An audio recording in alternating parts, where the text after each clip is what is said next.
at Del Frisco's Double Eagle Steakhouse, where we got a cigars and cars event going on, and Scott just rolled in this little beauty, and so I corralled him here, and we're going to talk about his car. So first of all, you got to say hi. How you doing? Okay, so tell us what you've got here. What is this? This is a 1967 Chevelle Super Sport. I've had this for about coming up on 7 years now. I got it, actually found it on eBay in Tennessee, and hired a company to go out and investigate it, take a look at it, and put it on a rack, do all the rest of that, and had it shipped out here, and showed up on the back of a truck, and they rolled it out, and it was a lot nicer than I expected it to be, but I've done a lot of work to it since that time. Now, again, tell me when you got this off the truck, you said the body and the paint was already done. Body and paint was already done, yeah. Body was straight. Body was straight. Paint looked good. Paint had a few scratches that needed a little work, so I've done quite a bit of rubbing on it over the years and polishing it up and making it look nicer. But yeah, everything kind of on the outside, with the exception of the wheels, is kind of the way that it came. So. Okay. Yeah. And did you do the interior, or was this already done? Interior, the dash was all done. The rest of that, I've swapped out the seats. It came with a 3-speed turbo 350. I put a Tremec 5-speed in there. Smart move. Yep. New steering wheel. Like I said, the new seats, all the rest of that. So new carpet. So the inside got cleaned up quite a bit. And as I had commented earlier, Landau top. Yep. It's got the vinyl top, which you don't always see, but I like it. You know, it like I told you, it saves on having to keep the paint clean. So something you just wipe it down and it's done. It's good to go. Those Boyd Coddington wheels? Boyd Coddington wheels, yeah. It came with some torque thrust wheels, but I wasn't a big fan of those. I wanted to modernize it a little bit. So it's got 18s in the front and 20s in the rear. You've got a great stance on this car too. Yeah, so I put QA1 coilovers on there with the suspension. It's got a Hotchkiss suspension, but I got the 275 wheels stuffed in the back there. I think that's about as big as you can go. Yeah. Yeah, unless you want to do a whole bunch more body work. Yeah, right? yeah. Unless you want a mini tub it or something like that. That's too much work.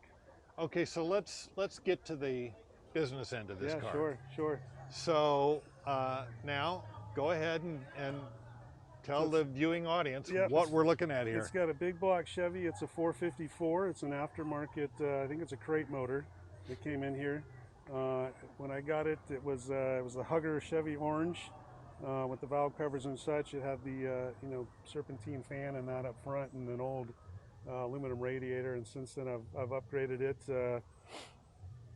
Do the serpentine setup on the front here with the setup here, and switched out for the aluminum radiator. Yeah. And that was the originally thing that I was going to do because it was overheating.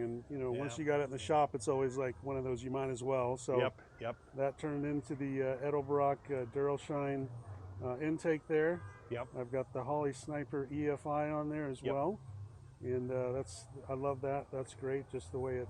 Well, then the car starts up every time. Starts up great. Yeah, it runs great. You hit the throttle and it takes off. No issues with that. So, and what was your estimated horsepower on this? I'd say it's somewhere between 450 and 500. Okay. Yeah. So when you go into the supermarket, you're going fast. Yeah. The biggest thing I like, redid the exhaust. I've got the QuickTime cutouts on there, so you can open those up, and that's my favorite part. You gotta hear a car like this. It's got to rumble in your chest. Absolutely. As a matter of fact, maybe here in a minute you wouldn't mind starting it up. Sure. And we can see what it sounds like. Sure. But like I said, the stance on the car is beautiful. It's just perfect. Thank you. If you ask me. Thank you. And black car, it's hard. It's a bitch to keep clean, but yeah, I mean, I keep it in the garage with the cover on it, and the only thing I got to do when I pull the cover off is I dust it off. So it stays nice that way. So let me ask you this though. I mean, because this is the kind of car, if you ask me, this is the kind of car that requires a certain level of passion and commitment to it to make it happen. Yep. Where did your interest in cars come from? How did you get started in cars that you would end up with a car like this? I think I've always from the time I was a little kid, I like Hot Wheels. I think that's where it all starts for most kids. Yeah, absolutely. And then after that, you start looking at cars. My first car was a 1990 Mustang. Oh, great. And I've had a couple Mustangs since then, and just you get older and you want something fun, you want something unique. Yeah. And I was looking at 60s Mustangs, but that really wasn't what I wanted. To me, this is kind of gangster looking. So so that's what I wanted. And I wanted a Chevelle. That's the you either go Camaro or Chevelle when you go Chevy. Yeah. But wanted a Chevelle, and a lot of people got the 70s. That's what most people have, but I like the 67s. The 66 has got a similar body style, but the front end and the back end are a little bit different. But to me, I like the front end of this. I like the back end with the wraparound taillights on the 67, and I found this one. I've had a couple black cars, and they're extreme pain to keep clean and the rest of that. But just when you got it cleaned up and you got it polished up, it looks beautiful. So well, and this car it's iconic. Thank you. It's iconic. This is a proper American hot rod. Yeah, for sure. For sure. Well, that's interesting. I mean, because you answered my second question, which is why this car in particular. Yeah. But I totally get it. Maybe partly too because I'm an old guy. Okay. That I love these old cars. Yeah. You don't see a lot of them around, and it's funny to think that this car is 50 plus years old. And just stuff like this is still around, and you can modernize it and you can make it drivable, and it's still just as fun. I think it's probably more fun than it was back in the day. I would agree with you. And to me, I think these are the kind of cars that they hold up over time. Yeah. You look at them now and it doesn't make your eyes tired to look at it. Yeah. And I'm guessing it gets some attention when you are out and about. I get thumbs up every time I go out. Yeah. And I think, something like this too. I mean, I think they appreciate over time too. It's one of the few things that do. Yeah, absolutely. I don't think it's a bad investment. No, not at all. I mean, I wish I had more opportunities to drive it, which is why I find car shows like this on the weekend to go out and take it out. So. Absolutely. Well, this is an absolute beauty. Ticks all the boxes for me. Yeah, it's thank you. Okay. All right, Scott's going to start this thing up, so I'm going to cruise around. Can you start it with the cutouts open? Yeah. Okay. Here we go.